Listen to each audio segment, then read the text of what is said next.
Hello students, आज हम पढ़ेंगे एनसीईआरटी की बुक हिमाचल की लोक संस्कृति और योग कक्षा 8 का अध्याय 10 जिसका नाम है आसन एवं बंध प्रदर्शन। आसन का मीनिंग होता है कि जब भी हम ध्यान मुद्रा में बैठते हैं, जो भी पोस्चर हमारी बॉडी का होता है उसे कहते हैं आसन, मतलब बैठने की अवस्था। और उसके बाद जो बंध किए जाते हैं उनका डिटेल में बताया गया है कि हम कौन कौन से आसन करेंगे, कौन कौन से आसन से क्या क्या प्रभाव होता है, क्या क्या बेनिफिट होता है उनका, कौन सी स्थिति में हमें आसन नहीं करने चाहिए, उसके बारे में सारा लेसन है। ये एक स्कूल का बताया हुआ है इसमें कि स्कूल में जो है आसनों का प्रदर्शन होगा। तो स्टूडेंट जो हैं वो अपने टीचर से पूछते हैं कि पहले हमें बंधों के बारे में बताइए कि योग में जो बंध होते हैं उनका क्या फ़ायदा है। तो इस लेसन में जो हाईलाइट किया है वही पढ़ेंगे। बंध यानी बांधना या तालाबंद करके रखना। इन बंधों के अभ्यास से शारीरिक व मानसिक शक्तियों को बांधा जाता है। बंध 3 प्रकार के होते हैं: जलंधर बंध, उड्डयन बंध और मूल बंध। बंध जो होता है, बंध यानी बांधना। बांधना मतलब किसे, जब भी हम मेडिटेशन के लिए बैठते हैं उस समय हमें अपनी जो भी मानसिक शक्तियां हैं, जो भी हमारे सोचने की प्रक्रिया हैं, जो भी हमारे दिमाग में उथल पुथल होती है, उसको बिल्कुल स्टॉप करना, मतलब रोक देना बंद के समय। ठीक है, उसको किया जाता है कि हम कोई भी इधर उधर की बात ना सोचें, बस हमारा जो ध्यान है वो मेडिटेशन में हो, मतलब दिमाग बिल्कुल शांत हो। और वो बंध जो होते हैं वो 3 प्रकार के होते हैं। कौन कौन से? जलंधर बंध, उड्डयन बंध व मूल बंध। पहला एक्सप्लेनेशन है जलंधर बंध। ये जो स्टूडेंट बैठा हुआ है, जलंधर बंध में क्या करना है, पद्मासन होता है। जो जैसे आप खाना खाने के लिए जमीन पे बैठते हैं उस स्थिति में बैठना है। अपनी दोनों टांगों को अपनी जांघों के ऊपर रखना है, जैसे स्टूडेंट ने बैठा हुआ है। उसको करने के बाद गले की मांसपेशियों को संकुचित करते हुए ठोडी जो होती है आपको कंठकूप, मतलब गले की तरफ आपने उसको लगाना है। थोड़ी देर उसी कंडीशन में रहना है और उसके बाद जो है लंबी लंबी सांसें भरनी है। उसको जलंधर बंद कहा जाता है। इसके करने से क्या होता है, गले के रोगों का निवारण, मतलब गले में जो भी प्रॉब्लम हो, रोग हो, वो खत्म हो जाते हैं और जो हमारा गला होता है वो सशक्त, मतलब शक्तिशाली बनता है। बंद का दूसरा पार्ट है उड्डयन बंद। उड्डयन बंद के लिए भी आपको सेम वैसे ही करना है, लेकिन उसमें थोड़ा सा चेंज होता है। क्या, जब आप बैठेंगे तो अपने घुटनों को हाथों से दबाना है, मतलब उसमें फोर्स करना है और पीछे की तरफ झुकना है। उसके बाद सांस को लेना है और छोड़ना है। जब सांस को लेंगे तो पेट फुला देंगे और छोड़ेंगे तो सांस को पेट को अंदर कर देंगे। इसको करने से क्या होता है, हृदय और रक्तचाप के रोगी जो होते हैं, पेट में अल्सर जिनको हो, उनको तो नहीं करना है, लेकिन पेट की चर्बी इससे खत्म होती है। मधुमेह होता है आपका शुगर, अजीर्ण होती है आपकी कब्ज, आदि रोग जो हैं वो खत्म हो जाते हैं और हमारी जो स्मरण शक्ति होती है वो बढ़ती है। बंध का तीसरा पार्ट है मूल बंध। मूल बंध को भी वैसे ही किया जाता है। उसको करने में जो हमारा गुदा द्वार होता है हमारा जो हिप होती है, हिप के जोर ऊपर की सांस जब खींचेंगे तो उसको ऊपर की तरफ खींचेंगे। उससे क्या होगा कि हमारी जो जो हिप्स की प्रॉब्लम होती हैं, बवासीर जिसको बोलते हैं हम, पाइल्स और मूत्र संबंधी, मतलब टॉयलेट से रिलेटेड जितनी भी प्रॉब्लम्स होती हैं वो खत्म होती हैं। और ये साथ में क्वेश्चन नंबर 4 का आंसर भी है आपका। बंधों के बाद आती है आसन की बारी। तो पहला आसन होता है आपका गरुड़ासन।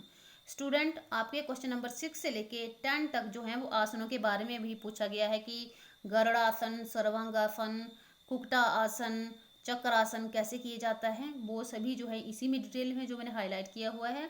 आपने जो है सेम टू सेम ऐसा ही अपनी कॉपीज में लिखना है। मैंने इसमें ऑप्शन दे दिए हुए हैं कि कौन सा आंसर है, आपने वैसा ही लिखना है क्योंकि इसको चेंज नहीं किया जाता है। ये प्रक्रिया है, जब आप इसको करेंगे घर में तो आपकी वो दिमाग में बैठ जाएगी कि हमने शुरुआत ऐसे की, उसमें ऐसे ऐसे की, और ये आप घर में जरूर ट्राई करें। तो गरुड़ासन जो है, गरुड़ासन मतलब गरुड़, बाज की तरह जो पक्षी है वो वाला आसन है। आप देख सकते हैं कि लड़की ने कैसा स्टैचू बनाया हुआ है। इसके लिए आपको सीधे खड़े हो जाना है। बाएं पैर से दाएं पैर की जो जांघ होती है, पिंडलियों को लपेट लें। उसी प्रकार बाईं भुजा को दाईं भुजा से लपेट लें।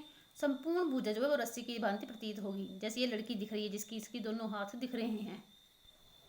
अब धीरे धीरे नीचे झुकें और लपेटी हुई भुजा को छाती के सामने यूं रखें कि गरुड़ पक्षी की चोंच के समान प्रतीत हो। कुछ देर इसी अवस्था में रहें और फिर पूर्व स्थिति में आ जाएं। फिर आप ऐसी ही स्थिति दूसरी तरफ से दोहराएं। इस आसन के करने से क्या होता है कि शरीर में रोग प्रतिरोधक क्षमता बढ़ती है। आपकी जो बैकबोन, रीढ़ की हड्डी होती है, वो लचीली बनती है। कमर व टांगों का पुराना दर्द हो, जैसे पेन रहती हो, पीठ में दर्द हो, गुदा व मूत्र संबंधी रोग हों, तो वो खत्म हो जाते हैं। पैर, आपकी जांघें, घुटने जो होती हैं वो बलशाली बनते हैं। फिर सेकंड आपका है आसन सर्वांगासन। सर्वांगासन का जो आप देख रहे हैं पोस्चर सेम यही है। आपको पहले पीठ के बल लेट जाना है, फिर उसके बाद अपनी टांगों को सीधा करना है, 90 डिग्री में लेके आना है, फिर धीरे धीरे ऊपर की तरफ करना है। और तब तक अपनी टांगों को सीधे करना जब तक आपकी टांगों का पूरा भार जो है आपके कंधों में और सिर में ना आ जाए। जैसे इसने पकड़ रखा है लड़की ने, फिर अपनी कमर को हाथ से सहारा देना है ताकि आप गिर ना जाएं। इसकी विधि जो है वो मैंने बता दी। यहीं से आपका जो है आंसर भी है कि सर्वांगासन यानी शरीर का सर्वांगीण विकास। फिर मैंने बता दिया आपको कि कैसे कैसे करना है इसको। फिर इस आसन के जो लाभ हैं वो हैं, इस आसन से शरीर में रक्त संचार जो दिमाग की तरफ दौड़ने लगता है, क्योंकि नेचुरली जब आप अपनी टांगे ऊपर, मतलब आपका पूरा स्टेट शरीर जो है वो ऊपर की तरफ है, तो आपका जो ब्लड का प्रेशर है, खून है, वो सीधा सिर की तरफ दौड़ेगा। तो क्या होगा कि दिमाग की तरफ दौड़ने लगता है और दिमाग तेज होता है। नेत्र ज्योति बढ़ती है, मतलब आंखों की रोशनी बढ़ती है। गले में टॉन्सिल ठीक हो जाते हैं अगर होंगे तो, टॉन्सिल जो होते हैं आपके गले में। पाचन शक्ति विकास तथा बालों की गिरने व टूटने की समस्या दूर होती है। पाचन शक्ति मतलब आपका डाइजेशन सिस्टम, और जब बाल टूटते हैं या गिरते हैं वो भी खत्म हो जाते हैं। आपके शरीर से पसीने की बदबू आती है वो भी खत्म हो जाएगी। मधुमेह यानी कि जो आपको अगर डायबिटीज़ की किसी को प्रॉब्लम है या शुगर जिसको बोलते हैं वो भी इससे कम होता है। कर्ण संबंधी रोग, कर्ण होते हैं कान, अगर कानों से रिलेटेड कोई भी प्रॉब्लम है तो इस आसन को करने से लाभ मिलता है। ये जो मैंने क्वेश्चन नंबर 7 आंसर हाईलाइट किया है, ये सर्वांगासन के लाभ हैं, उस क्वेश्चन का आंसर है। नेक्स्ट आपका आसन है कर्ण पीड़ासन। कर्ण पीड़ासन मतलब कर्ण, कान, पीड़ा, दर्द। ये ऐसे किया जाता है आसन। इसकी विधि को दिखाने की कोई ज़रूरत नहीं है, इजी है। इसका बस लाभ ही पूछा जाएगा कि क्या लाभ होता है। तो इससे क्या होता है कि कान का दर्द ठीक होता है। अगर कान में बहरापन सुनाई नहीं देता है तो ये लग करना है। और किसको नहीं करना है? जिसको हाई ब्लड प्रेशर है, हार्ट के पेशेंट हैं, उनको नहीं करना है। और ये आसन जब भी करें तो धीरे धीरे करना है। इस आसन को करने से पेट के रोग, हर्निया और मधुमेह फिर से आपका जो शुगर होता है वो अगर हो तो कम हो जाती है वो प्रॉब्लम। फिर है आपका हलासन। हलासन जो है वो वैसा ही है कर्ण पीड़ासन की तरह, लेकिन कर्ण पीड़ासन में जो होता है वो टांगे जो है वो कान से टच की जाती हैं, लेकिन इसमें जो है आपकी टांगे बिल्कुल पीछे तक जाती हैं, जैसे स्टूडेंट ने किया हुआ है। इसका क्या लाभ होता है कि ये मोटापा दूर करता है, आपकी जो बैकबोन होती है उसको लचीला बनाता है। और एक क्वेश्चन नंबर 9 का जो आंसर है चक्रासन की विधि जो है वो यहीं से शुरू हो जाती है। लेसन नंबर 9 का आंसर कि चक्रासन के लिए ये करना है, भूमि पर लेट जाएं, दोनों टांगों को मोड़कर एड़ियों के नितंबों के समीप लाएं। नितंब होते हैं आपके हिप। अब अपने दोनों पैरों को थोड़ा सा फासला बनाएं तथा दोनों भुजाओं को पीछे की ओर ले जाएं। कोहनियों से कलाइयों को मोड़ते हुए हथेलियों तथा पंजों को भूमि पर लगाएं। अब अपने हाथों व पैरों के पंजों पर शरीर का भार केंद्रित करें। धीरे धीरे बिना झटका दिए सारा शरीर चक्राकार अवस्था में ऊपर की ओर इस तरह उठाएं कि नाभि व पेट का भाग आसमान की तरफ उठता नजर आए। अब सिर के पीछे गर्दन मोड़ दें, फिर श्वासन में आ जाएं। इसके नित्य अभ्यास से अब ये फायदे हैं। पंजे, पिंडली, घुटने, कमर, पीठ व हथेली आदि अंग बलिष्ठ मतलब ताकतवर होते हैं। तली हुई नाभि जिसे बोलते हैं कि पेट खिसक जाना, ठीक है, अगर ऐसा हो वो ठीक हो जाता है। रीढ़ की हड्डी लचीली बनती है। हाथों व पैरों का कंपन जो होता है वो दूर होता है और पीठ का दर्द जो है खत्म होता है। ये जो है चक्रासन की विधि जो है ये इंपॉर्टेंट क्वेश्चन है, ये मैक्सिमम आता है, तो आपने ध्यान रखना है। और ये पूरा ही यहीं से ही लिखना है अगर कॉपी में आपने राइट करना है याद करने के लिए, क्योंकि आपको कहीं और से लिखने की जरूरत नहीं है। ये जो हैं सेम टू सेम यहीं से ही आएंगे। उसके बाद भी कई आसन है, लेकिन लास्ट है हमारा कुकुटा आसन। ये मोस्ट इंपॉर्टेंट क्वेश्चन है इस पार्ट का। कुकुटा आसन को बोलते हैं मुर्गासन भी बोलते हैं, मतलब मुर्गे की तरह होना।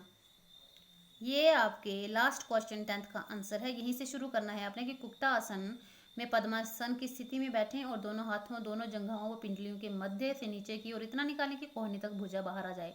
अब दोनों हाथों को भूमि पर इस प्रकार टिकाओ कि उंगलियों के बीच लगभग 4 अंगुल का अंतर रहे। फिर पूरे शरीर को जो है इन हाथों के बल ऊपर उठाओ।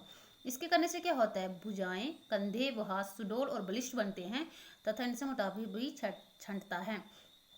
बस यही हैं आसन हमारे, इतने ही हैं। इम्पोर्टेंट जो हैं वो सभी हैं, लेकिन जो क्वेश्चन नंबर 6 से लेकर 10 तक जो है मैंने हाईलाइट कर दिया है बुक में, आपने सेम टू सेम बुक से ही अपने से लिखने हैं।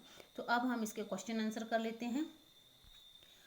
फर्स्ट क्वेश्चन है आपका कि बंध किसे कहते हैं। तो वो मैं शुरू में पढ़ा कि बंध यानी बांधना या तालाबंद करके रखना। इन बंधों के अभ्यास से शारीरिक व मानसिक शक्तियों को बांधा जाता है। बंध 3 प्रकार के होते हैं, जलंधर बंध, उड्डयन बंध और मूल बंध। फिर नेक्स्ट क्वेश्चन है आपका कि बंधों का नाम लिखिए और संक्षेप में इनका वर्णन करें, जानकारी दें।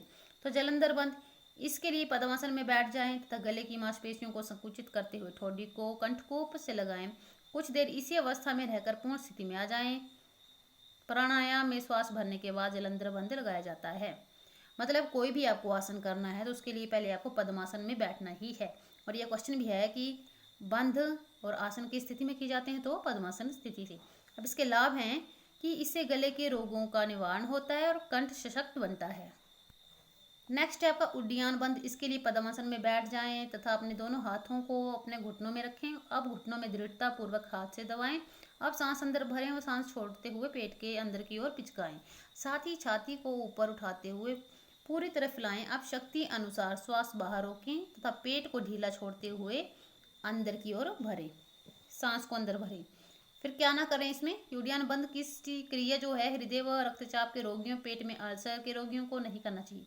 फिर आपको आता है मूल बंध। मूल बंध करनी है तो पद्मासन में बैठ जाना है। फिर सांस गुदाद्वार को ऊपर की ओर खींचकर संकुचन करें, यह मूल बंध कहलाता है। और लाभ क्या है कि इस क्रिया के अभ्यास से पेट की बीमारियों और बवासीर तथा मूत्र संबंधी रोगों तो दूर होते हैं। फिर आपका उड्डयन बंध। उड्डयन बंध कौन से रोग में किया जाता है? पेट की चर्बी घटाने व मधुमेह, अजीर्ण अथवा कब्ज आदि रोग दूर करने, एकाग्रता व स्मरण शक्ति बढ़ाने हेतु किया जाता है। फिर है बंध किस आसन में किया जाता है। मैंने अभी आपको बताया पद्मासन में। इंपॉर्टेंट क्वेश्चन है, ये आपको आएगा ही आएगा, ये आपने याद रखना है कि बंध पद्मासन में किए जाते हैं। फिर है मूल बंध की विधि बताओ। तो मूल बंध करने हेतु पद्मासन लगाएं व गुदाद्वार को ऊपर की ओर खींचकर संकुचन करें, यह मूल बंध कहलाता है। और स्टूडेंट फिर मैंने बोला कि क्वेश्चन नंबर 6 से लेकर 10 तक जो भी हैं वो सारे बुक में मैंने हाईलाइट किए हैं, अपने वहाँ से लिखने हैं। तो ये इससे हमारा लेसन जो है वो कंप्लीट हो गया 10। इसके क्वेश्चन आंसर और एक्सप्लेनेशन भी मैंने कर दी है। आपको बस ये करना है कि इन आसनों को घर में ट्राई जरूर करना है। आपसे जब भी कभी किसी चीज़ की विधि पूछी जाती है तो आप आराम से उसका आंसर तभी दे सकते हैं जब आपने उसका प्रैक्टिकल किया हो। तो please subscribe my channel, share it and like it. और हाँ, अपने फ्रेंड्स के साथ ज़रूर शेयर करें आप। Thank you, have a good day.